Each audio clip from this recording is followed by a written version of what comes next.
This guy's facing 5 years in prison for a ketchup packet. Yes. Essentially, just turned a bus-stop nap into a felony arrest after allegedly throwing an open ketchup packet at a stranger. And now he's somehow facing real prison time because of this. All right, so welcome back to yet another video of I can't believe the title of this video is actually real. Like, what in the Florida is happening here? Well, let's set the scene. So at night on January 19th, police were called to a PSTA Grand Central Station in St. Petersburg, Florida, where 28-year-old Austin Simmons was apparently passed out inside of a terminal. Then you have a guy by the name of Carlos Mora, a random guy who sees Simmons slumped up and does the normal human thing. He stops to check on him. And according to police, Mora was trying to see if Simmons was okay. But the moment that Simmons wakes up, things go sideways immediately. Police then say that Simmons woke up irate, so I guess he was mad as soon as he woke up. And instead of saying, "Hey man, I'm fine, thanks for checking," or "Please leave me alone," Simmons allegedly gets up, walks directly towards Mora, and throws an open ketchup packet right at him, which then strikes him on his jacket. And honestly, as far as things an angry homeless person could throw at you, ketchup seems pretty low on that scale. That's pretty much as good as it could go. Because unfortunately, there's so many situations where homeless people seem to act like witches from Left 4 Dead. Like, if you somehow get their attention, they charge at you. Like, just a few months ago, there was a woman in Seattle who was just whacked across the head with a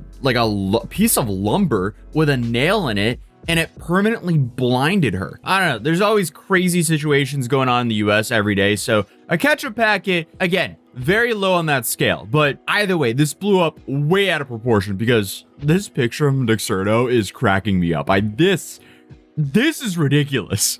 Like, this would be a great parody if it was a parody and not real life. But police say that the packet hit Mora, leaving 2 visible spots of ketchup on his jacket. And honestly, I think this guy needed a Tide pen, not police help. But here I am, getting this information from an affidavit. So here we are, I guess. But officers noted the packet of ketchup was found on the ground, torn open, with ketchup pouring onto the floor like a scene of a tiny, very red crime. And before you ask, no, the packet was not collected as evidence and I checked because I was really hoping it was locked away in some evidence locker somewhere, which honestly feels kind of like a missed opportunity for forensic science to absolutely lose its mind. But of course, just like all of my videos, it gets so much worse from here, or better, depending on who you are. Like, are you a glass half empty kind of guy or half full kind of guy? I don't know. But after being Mirandized, Simmons, the homeless guy here, he admits to police that he gave Mora a ketchup packet, but he insists very seriously that he did not strike him. So his defense is essentially, I wasn't attacking him, I was offering him condiments.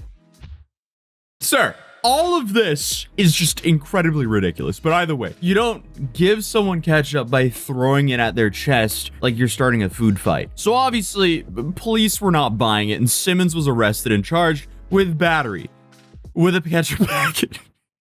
I can't even say that with a straight face. Battery with a ketchup packet. How is this a real thing? Also, the fact that he pressed charges over a ketchup packet hidden in his jacket. Like, what was he wearing? Was it like some Raf Simons or something like that? Because I can't imagine how bored you have to be to press charges against someone over a ketchup packet hidden in your jacket. Like, I get the whole principle thing, but still, over a ketchup packet, I have better things to do. This is somehow worse than the sandwich guy.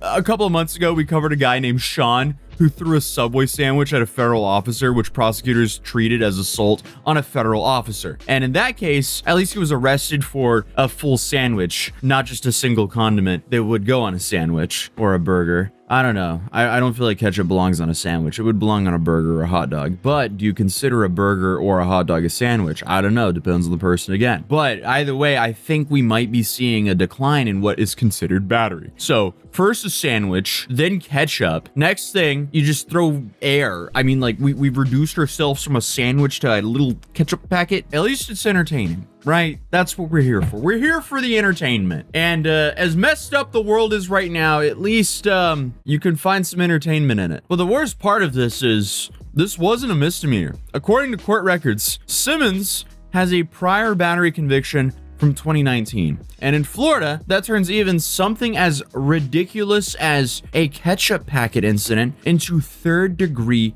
felony.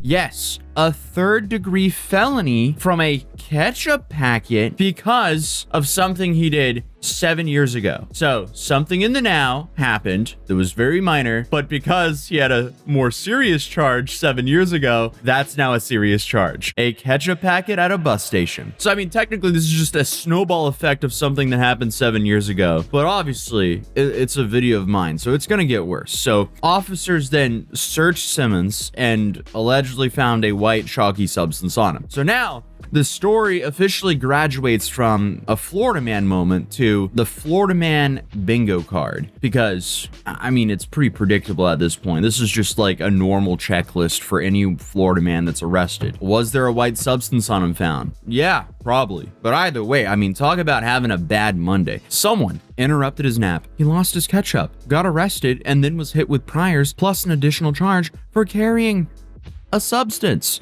So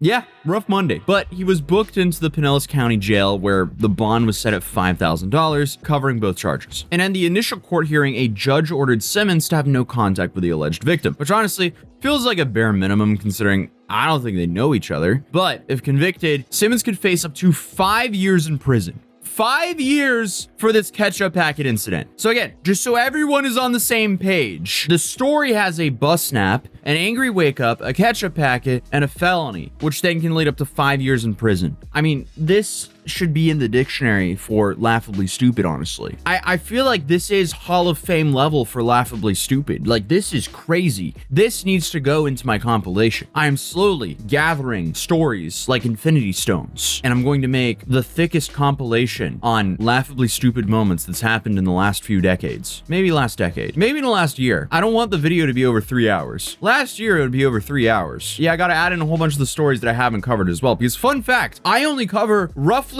20 to 25% of the stories I want to cover because I don't have time to cover everything, which is why I've been uploading so much more recently, because I have so much to talk about. Maybe that says something about the state of the world currently, but I am here to cover it, specifically the laughably stupid stuff. But hey, I guess that's all it takes for you to end up fighting felony charges in Pinellas County. And honestly, this is just another entry in a ever-expanding Florida man cinematic universe, because I feel like the phrase Florida man has basically become its own genre of a headline at this point. Like, if you see those two words together, you already know you're about to read something that sounds fake, but somehow still ends with real charges. Because every time you think, hey, we've hit the bottom, Florida shows up like, yo, we just found a new low. Like this guy, or the other guy I have to mention, because we have quite a few people that I have to mention today, because if we just rewind a few years and you stay in the same county, Pinellas County, you have a guy who was arrested by the name of Peter Wagman. He was a 37-year-old Florida man,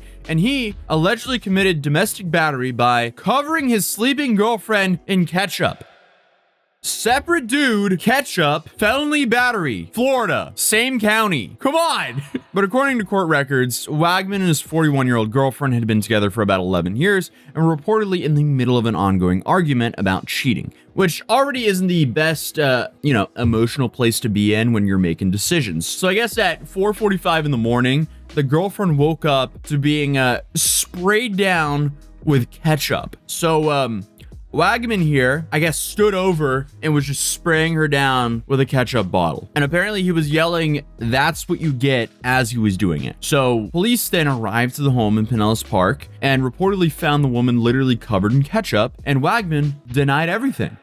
He was very adamant that he didn't do it, despite officers noting, apparently very politely and very clearly, that he had ketchup on the right side of his pants. So this, I guess, is just Florida's version of being caught red-handed. It's apparently just being caught red with ketchup on you. So Wagman was then arrested and charged with misdemeanor domestic battery and later released from county jail. So I do want to correct myself. I thought he was actually charged with felony battery earlier, but no, it was just our first guy. This guy also battery, but it was a misdemeanor, but both of them committed battery with ketchup. So again, very fascinating. But apparently the police knew this couple too, and they had priors with each other. And in one earlier incident, police say the couple got into an argument so intense they took turns writing on their bed and carving their names into it. And I don't know what that means emotionally. I guess they were just trying to claim who got the bed, maybe, or maybe they were treating the bed as like one of those trees in a park where you just see so many people like scribbling in together, like J plus H with a heart around it and all that stuff. I'm just sitting here like, yo, let that tree live. That relationship probably didn't even last, and now that tree has that thing on it forever just because of you. I digress. As this video is just going to get so much worse, because when you see the Florida man headline, you kind of just brace yourself for the most insane situation possible. Like the time a Florida man threw a live alligator through a Wendy's drive-through window. Like, come on, employees were just trying to hand out fries and suddenly there's a reptile flying towards them and now it's in their kitchen. A Jupiter man accused of tossing a gator through an open drive-through window back in court today. 23-year-old Joshua James is facing an aggravated assault charge for throwing this 3-foot-long reptile into a Wendy's in Royal Palm Beach back in October. The incident report states James pulled up to the drive-through, placed his order, the server handed over a drink and turned around. That's when authorities say James reached into the back of his truck and tossed the gator through that window. James' attorney said it was a prank. Why did this happen?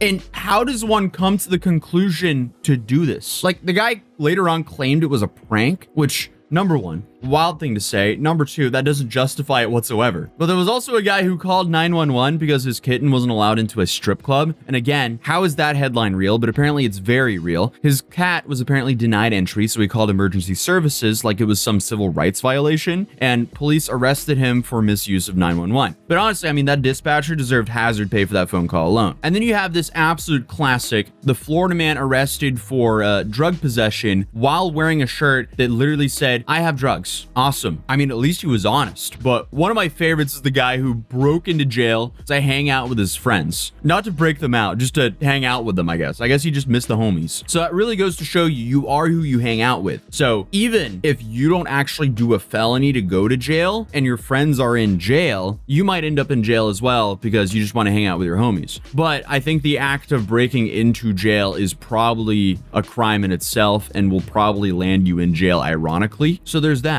So I guess you can give them, you know, a little bit of credit for being creative, but yeah, influencers also exist in Florida. And we're covering a whole bunch of the stuff that's just kind of slipped through the cracks over the years that has happened in Florida, because this also was pretty wild. Because police in Charlotte County, Florida arrested a 18-year-old Isaac Hurley after he allegedly tried to stay inside of a Walmart for 24 hours as part of a TikTok challenge. We've got breaking news in Charlotte County. Deputies arrest a teen they say tried to spend the night in the Englewood Walmart for a TikTok challenge. They say Isaac Hurley intended to spend the night there, but a worker caught him 45 minutes into his 24-hour stay. We're told they found him in the dog bed section. And we've covered these challenges before, but again, why? Why are you doing this? So apparently he just hid around after closing, was later found around 11 p.m. in the dog bed section. So I guess he just planned to stay comfortable throughout the night, even though he only lasted about 45 minutes after closing. So while inside, he also allegedly removed an iPhone charger from its packaging, which immediately upgraded the situation from a dumb internet stunt to burglary and theft. So instead of, I guess, internet fame, he got arrested, he was taken to jail, and later bonded out on $1,500. So come on, guys, can we learn from these mistakes? It's actually very beneficial for everyone involved to look at other people's mistakes and learn from them, because then you can avoid other people's pitfalls. Now, thankfully, most people out there in the world aren't trying to spend the night in a Walmart, because honestly, that just doesn't sound ideal at all. I hate grocery shopping. I want to spend as little time as possible inside of a grocery store. So spending 24 hours in a grocery store sounds miserable to me. Unless you're on some Mr. Beast video and he's somehow paying you like $100,000 per day in a grocery store. I think that's what he was doing. Maybe it was 10 grand a day. It was something crazy. If you're getting paid 10 grand a day to be in a grocery store, all right, sign me up.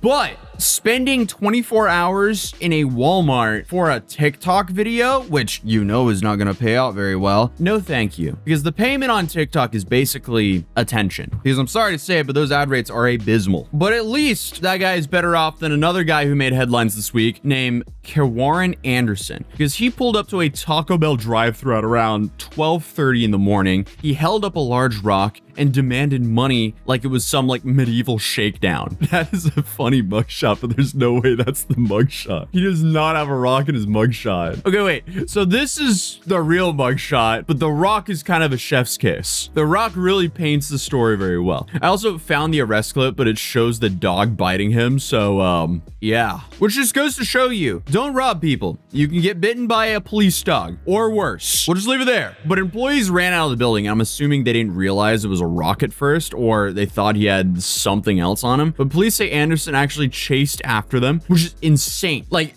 that is a crazy amount of commitment for a crime involving Taco Bell. Like, excuse me, why are you chasing Taco Bell employees around the Taco Bell parking lot with a rock? With this behavior, I feel like the dude just played way too much Rust. And if you think about it, if you have to rob a Taco Bell, you're kind of at the equivalent level as a dude who just spawned in holding a rock and Rust. So, I mean, it could make sense. Bro just spawned in, picked up a rock, didn't even gear up, and decided to go rob a Taco Bell with a rock. And in return, a judge recently sentenced Anderson to 4 years in prison for the attempted robbery. Skill issue. Don't rob people. You might get bit by a dog and thrown in prison for 4 years. But I guess after fleeing the scene, Anderson was eventually found hiding behind a dumpster where he was, tracked down by a canine unit. Hence why you got bit by a dog. So today we talked about a ketchup packet, a Walmart dog bed, and a rock robbery. And all of this somehow led to real arrests, with some getting years in prison time. So awesome, guys. Florida man remains undefeated. So hey, if you're new here, feel free to subscribe, drop a like if you enjoyed this video,